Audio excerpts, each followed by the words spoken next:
Gleneagles Hospital, Medini, Johor, we know that you are not just another patient. You are a mother, a father, a teacher, our unsung heroes, our future. That is why we pay attention to everything we do.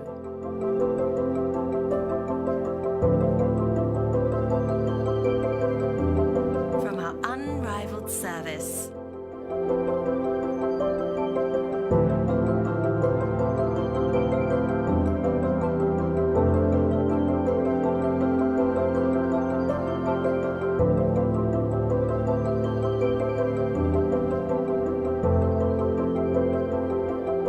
and cutting-edge equipment and facilities.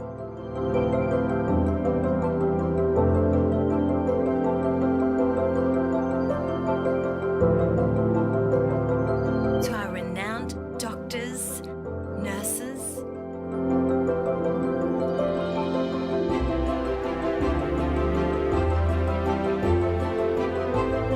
we cater our services to fit your time, your needs.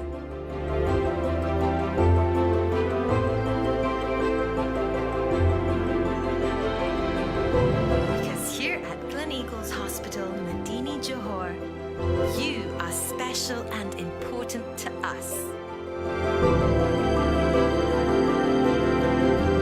Welcome to Gleneagles Hospital, Medini, Johor.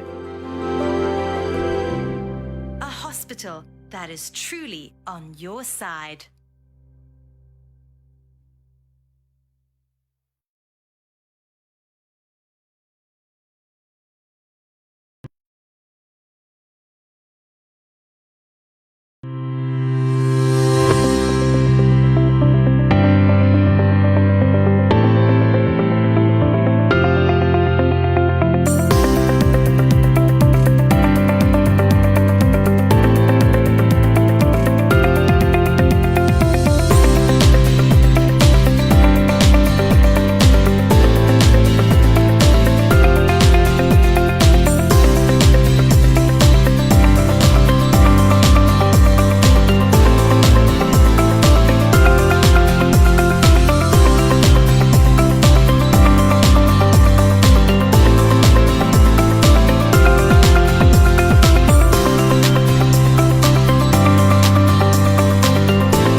Hi, good afternoon everyone. Welcome to our Facebook Live lunch date with Gleneagles Hospital, Medini, Johor. Today we are very honored to have Dr. Teo Yin Keong, our Clinical Oncologist, and Dr. Sandeep Kumar, our General Surgeon and Colorectal Surgeon, to discuss about myths and facts about colorectal cancer. Colorectal cancer is a preventable cancer, but misconception about colorectal cancer can keep people from accessing the correct preventive care and the treatment they might need. So without further ado, let's start with our myth and fact sessions with Dr. Sandeep first. Okay, so first question to you, Dr. Sandeep. Colorectal screening is only necessary for individuals who have symptoms. Is myth or fact? It's a myth. Okay. Now, most of the colorectal cancers present without symptoms. In the early stage of colorectal cancers, most patients do not have any symptoms. I mean, the usual thing patients will present with some degree of having change in their bowel habit, maybe a little bit of bleeding, constipation could be the symptoms. But most patients who have early cancers, they have no symptoms. Hence, and when they are very early cancers, they are curable and to some extent, very good prognosis if they are picked up early. So saying that most patients who have no symptoms don't need any sort of screening and all sorts of things is wrong. So we should be picking up people who have no symptoms, especially if they are high risk of developing cancers. Okay, Okay. Okay, so that leads to a second question towards you, doctor. Okay. Only people with a family history of colon cancer can get this cancer. Again, it's a myth. Okay. About 75 to 80% of patients who have colorectal cancers do not have any family member, at least a close immediate family member from having colorectal cancers. Less than 10% of familial cancers, especially in the colorectal group, have family members who actually have that cancer itself. Saying that it means they are sporadic, that means they evolve due to mutation in their gene in their lifelong. So if your family doesn't have anybody have a colorectal cancer, doesn't mean that you don't have the risk. You have the risk. It's more likely that there are some risks which are modifiable and there are risks that are non-modifiable. Okay, so the next question will be towards you, Dr. Teo. Okay, cancer treatment is usually worse than the disease. What do you think, doctor? It can be myth, it can be a fact. Okay. Okay, why? Okay, first of all, for colorectal cancer per se is a very common cancer and is well studied for the last few decades. And then there are a lot of new knowledge, and then treatment options are all emerging for the last few years. Okay, the disease itself is not so difficult to handle.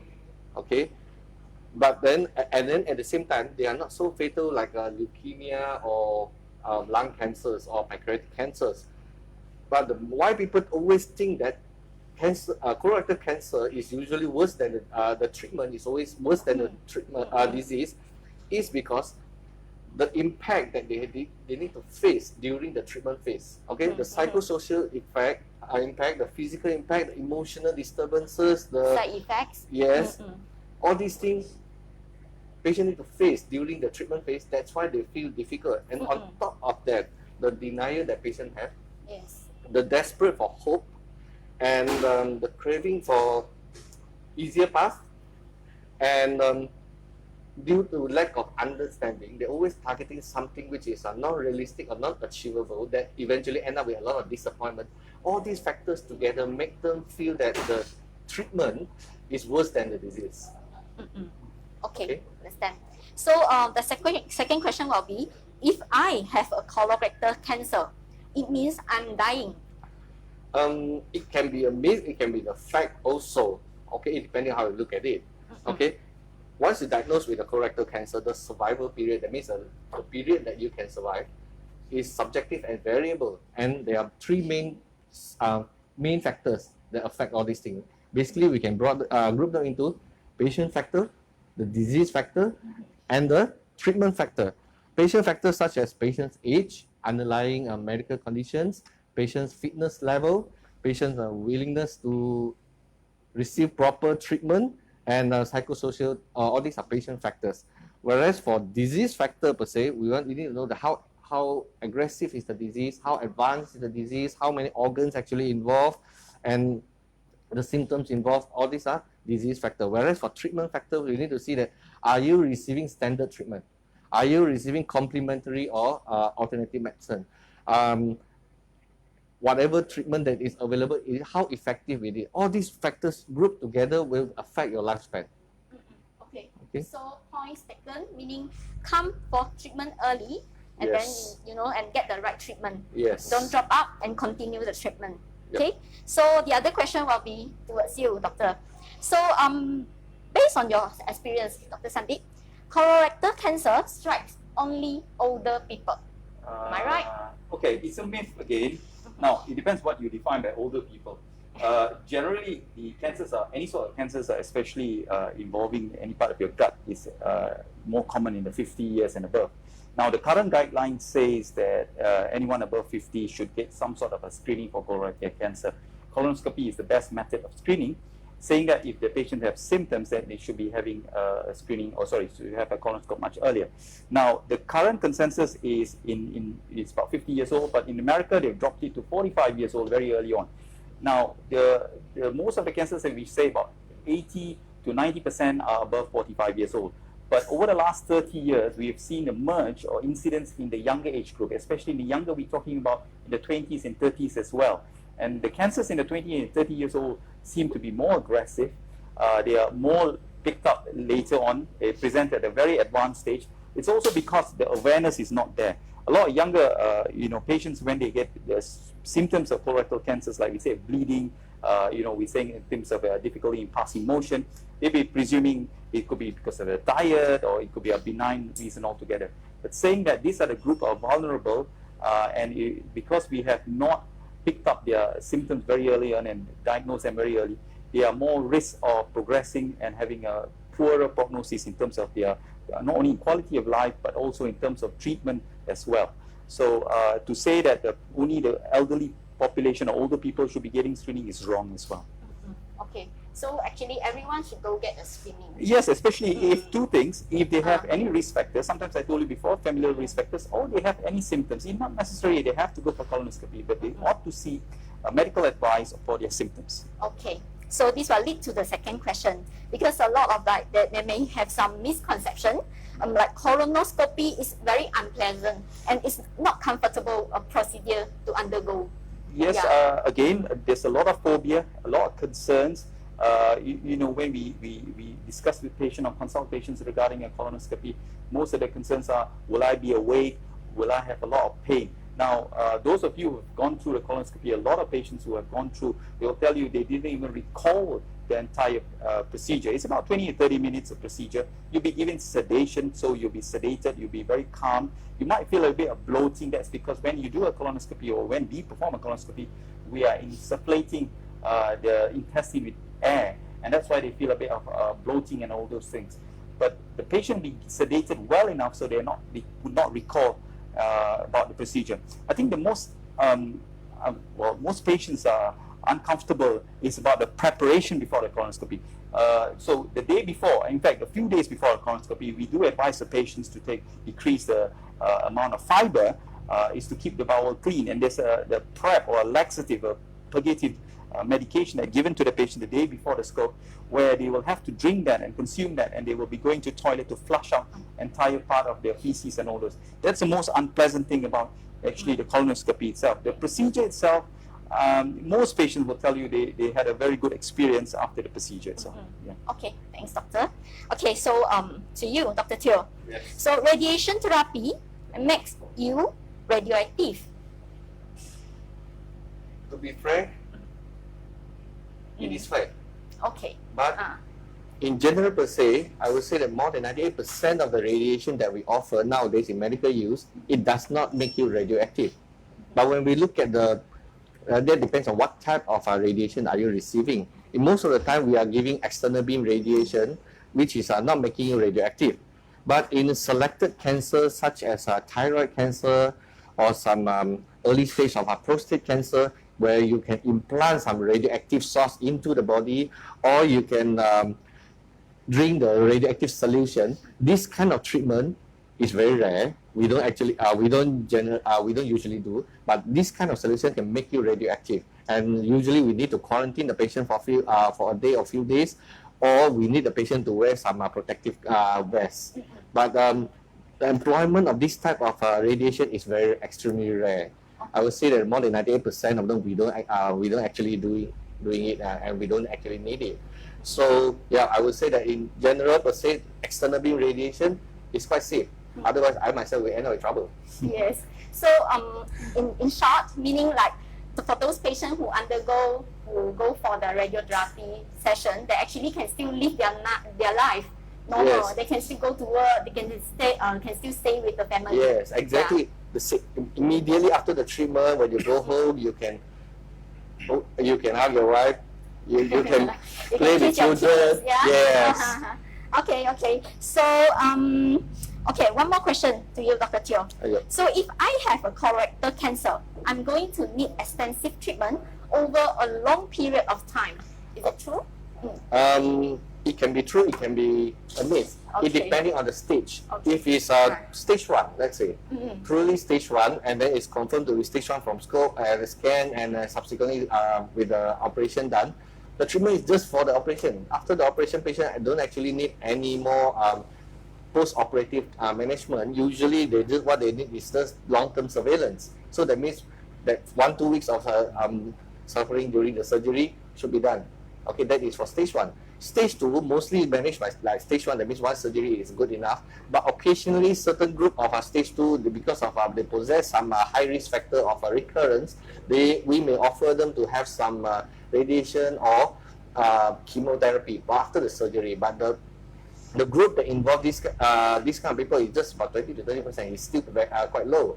Whereas if you're stage 3, after the surgery, you need to go for chemo, with or without radiotherapy, depending on whether you are colon cancer or rectal cancer. And this chemotherapy will take you about 6 months. Okay, usually will complete about 6 months, depending on how is the chemotherapy regime is, but the end up still about 6 months. Whereas when you go to stage 4, the treatment is continuous. That means you need to do an intensive treatment which lasts about 4 to 6 months. When the disease control, you will address, or you may go for maintenance therapy depending on the disease status. Then after that, when the disease recur back, you need to switch the regime to another one. So that means it's continuous. Okay, so in short, again, get treated early. Early, so yes. That your when you're treatment stage 1 or period stage will 2, be shorter. yes, 1 to 2 Okay. weeks can settle. Okay, good. Okay, so question to you, Dr. Sandeep. Okay, having a colon or rectal polyp means I have a cancer and I need to go for the surgery. Okay, so when you undergo a colonoscopy, there are chances that there may be some polyps or some sort of a lesion, we call it, on the lining of the inner part of your intestine. Now, not all polyps are bad and harmful. A lot of them are benign and may have not even changed into precancerous. But whenever we see a polyp, we do remove it. And if you have removed it, depending on the results, you may not need further intervention. When I mean that, if we consider it to be purely benign or precancerous, that means it has been treated. Okay, you prevent yourself from getting a colorectal cancer. So most of the time, the polyps are precancerous or benign. Majority time, removing the polyps basically prevents you from getting a colorectal cancer. However, if we do come across some lesions or some polyps are very large and we are concerned that it's malignant or it's changed into a cancer, we'll take the biopsies as much as possible. Sometimes there are polyps that have changed to cancer, but they have not gone beyond the top part of the polyp or the growth itself, and it may be very early colorectal cancer. By removing the polyp in total and then sending off to confirm it hasn't breached into the lining, we have treated the cancer by itself or cured the patient from the cancer itself. So it doesn't mean that you will end up needing surgery. Most of patients, I think the main concern are they are not going for their proper screening or investigation in terms of colonoscopy when it could be detected very early and prevent you from getting a surgery. Okay, thanks for the sharing. Okay, so Dr. Teo, okay, this should be, I think, it's a main concern of most of the cancer patients. So most of the patient will ask, how long can a colorectal cancer patient live after diagnosis? Okay. In general per se, regardless of stage, I will tell my patient more than 60% of patients can live more than 5 years. More than 60%, regardless of stage. But if you come early, during the surgery done, survival is the higher. chances of survival from 5 years and above is more than 90%. Okay. That means Sandeep himself can settle all the problem already. And then you need to every year go and visit him. Yeah. Okay? That is for local disease. Whereas if you already spread to the regional lymph nodes, okay, the 5 year survival period would reduce from 90%, more than 90%, reduced to almost 70%. This is about stage 3. Okay? Whereas if you're already stage 4, okay, previously the stage 4 5 year survival rate is about 10 to 15%. But due to new technology and then more medication, more type of therapy available, we already improved this figure from 10% to almost 15 to 20% out of 5 years. Yeah, so this number is still increasing. Okay. So, okay, one more question. When my treatment is over, am I done with the cancer? Of course, you are not done. Okay, oh no. There's still a long way to go. Okay, you don't. Uh-huh. Once your treatment is done and then you are considered to be settled down, usually you will go into a phase called what we call a surveillance phase. Okay. During this phase, you will still need to see doctor quite often, 3 to 4 times a year. Okay, you may need to do a colonoscopy just to make sure that the disease remain quiet, stable, nothing come back. Okay. Okay. So, and one more question. if my colorectal cancer has spread, how long can I still go? Okay. It's very hard to Once, answer. yes, once the disease has spread, that means it's already metastasis.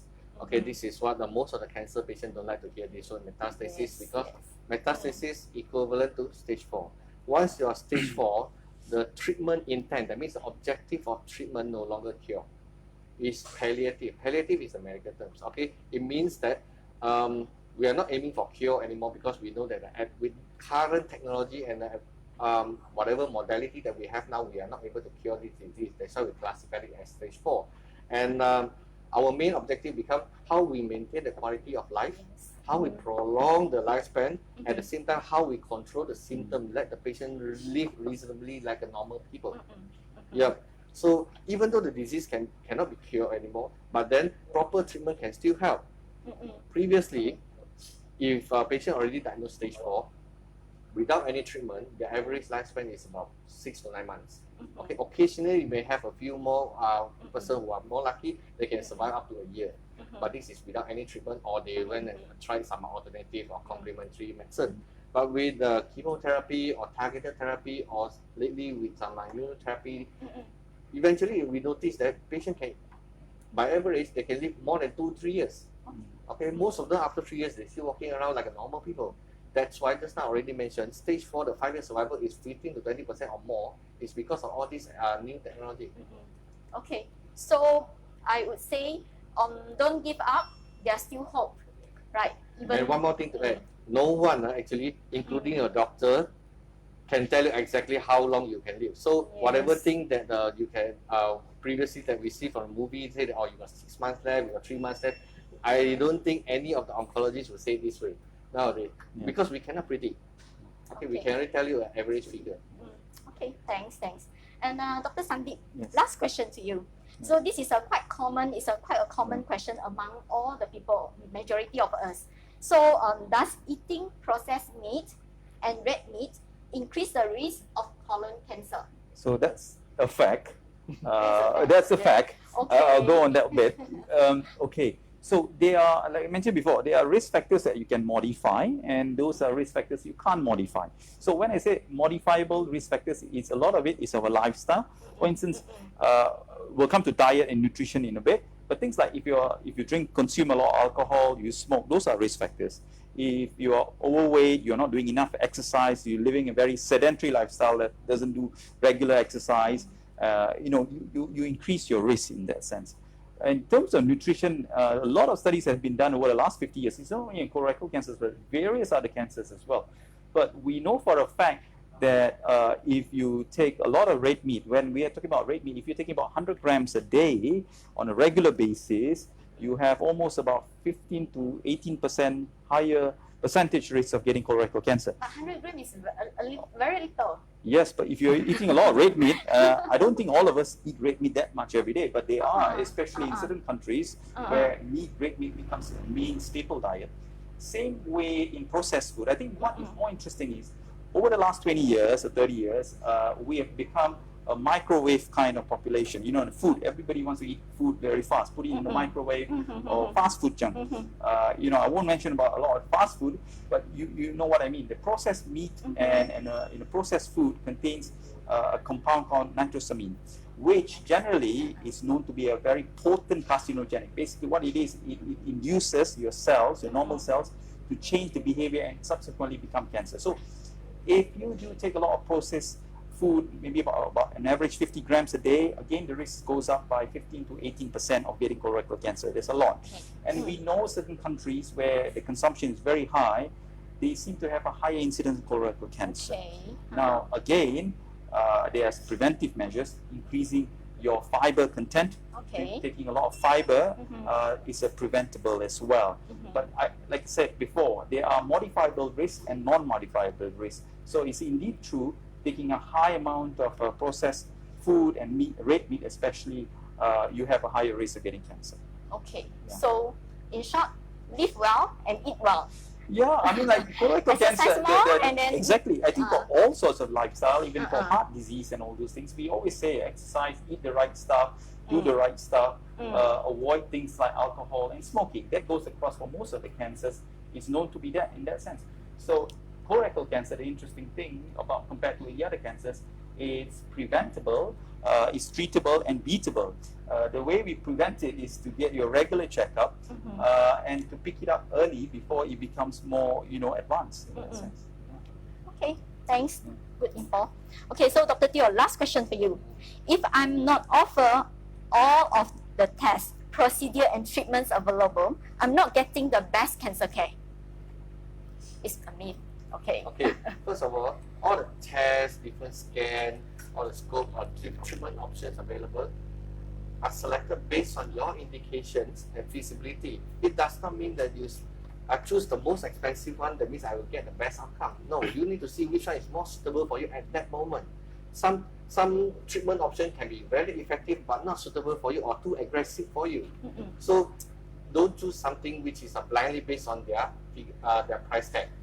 Always discuss with our doctors. The doctors will analyze the situation with you. They will tell you the pros and cons of every single option, and we choose which one is the most suitable for you. And don't simply just blindly fall into the trap and say that I want this one because nothing else, because they are the most expensive, they should give me the best thing. No, please don't think that way. Because nowadays, patients tend to, they will Google, Yes. do a lot of studies. Yeah. And due to some marketing from a certain lab or Okay. Yeah. They'll always promote the expensive stuff. Okay. Yeah. So always discuss with the doctor. They will tell you which one is the most suitable for you. Okay. So if you have doubt, please talk to your doctor. Okay. So we are towards the end of our session. Okay. I just wrap it up. Colorectal screening potentially life-saving. Okay. Screening tests can help prevent colorectal cancer or find it early, so that when the treatment works best. At Gleneagles Hospital Mandiri Johor, we do have a package for colonoscopy. So kindly contact us for more info. So thank you to our viewer. Thank you, Dr. Teo, and thank you, Dr. Sandeep. Thank you. Okay, for the Facebook Live on today. So to the viewers, if you have any concern related to the topic on today, feel free to drop your question in the comment section, and our team will reply to your comments soon. Okay, lastly, thank you all for joining our Facebook Live today. Stay safe and stay well.